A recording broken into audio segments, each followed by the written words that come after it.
Halfway into its fourth and penultimate season, The Legend of Vox Machina has answered the question that any long-running series must eventually face as it approaches its final stretch.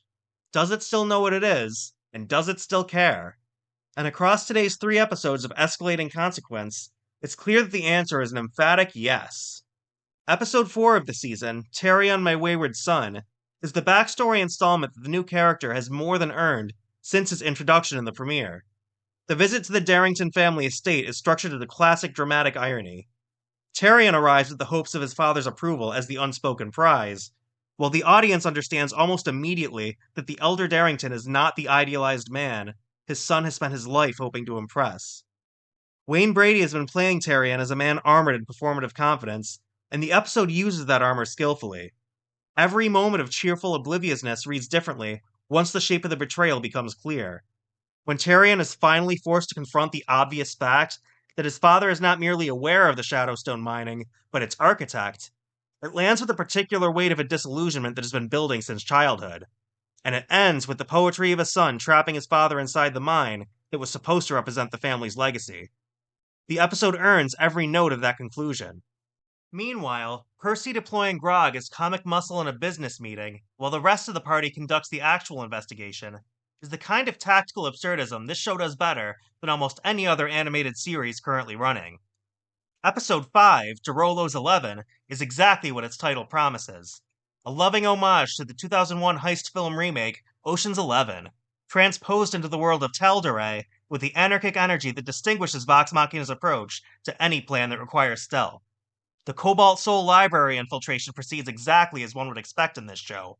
Nothing goes as intended, everything is resolved through improvisation and controlled chaos, and the complications are more entertaining than any clean execution could have been.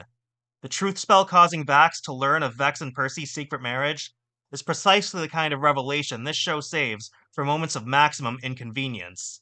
And it works perfectly. Grog accidentally consuming the intelligence potion intended for Pike, becoming briefly the only member of the party capable of comprehending complex historical texts about the Whispered One, is a comic premise the episode milks with complete commitment, before pivoting, in Pike's gauntlet-powered solution, to the kind of character moment that reminds you why this ensemble has sustained 4 seasons of genuine audience investments. And then there's episode 6, We Are His Blood. This is the episode that announces most clearly what the back half of this season intends to be. Wilhan's Pop Trickfoot's death at the hands of the Whispered One's cult is yet another emotionally significant loss for our protagonists this season.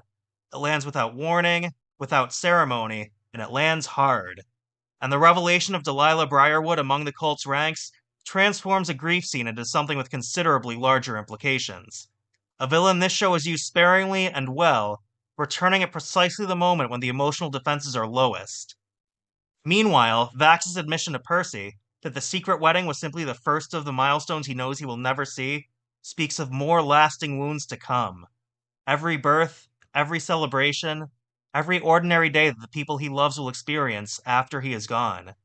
It's the kind of line that this show has been capable of delivering from the beginning, and that lands with full force precisely because the episode has earned it through everything that precedes it. 6 episodes in, The Legend of Vox Machina Season 4 is already establishing itself as yet another solid entry worthy of the 3 that preceded it. Taryon has been fully integrated into the ensemble, not as a replacement for Scanlan, but as something genuinely new. The Whispered One has moved from background threat to immediate personal danger. The divine weapon that can stop him has been identified, and Pike's connection to the ancient champion who helped trap him raises the stakes of her arc in ways the remainder of the story will need to honor. The voice cast remains extraordinary throughout, as the original Critical Role cast brings a lived-in specificity to these characters.